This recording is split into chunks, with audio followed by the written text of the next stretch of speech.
So, as we all know, social media becomes a business's platform to advertise their product or company. And also, it uses as their platform to interact with their customer, partners, or competitors. That's why social media is very important in every businesses because it has a lot of advantage and use. So, maintaining proper social media etiquette. So, first is be respectful and professional. So, on this part, you really need to be respectful and professional to your customer because you are the face of the company. That's why feedback from customer can reflect or will reflect to the company.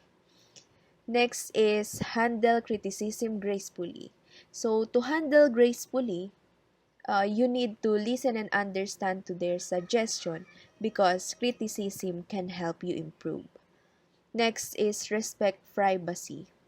So inform customer when you need to record the call and don't post or give their personal information to anyone. And lastly is monitor and adapt. So on this, you need to keep an eye on changes and be ready to adapt strategy. Good morning. Understanding the do's and don'ts of social media engagement. First one is be authentic. Being genuine helps you to connect with people, show real stories and daily work to build trust. And the next one is listen actively. Social media is not only for conversation and posting. You need to pay attention and understand and reply with care. Handling complaints and quickly and kindly turn unhappy customers into happy ones. The third one, maintain professionalism. Social media should be friendly but professional. Avoid slang or confusing words. A polite response, a polite response to a bad review shows you how you care about the customers. Next, understand the platform.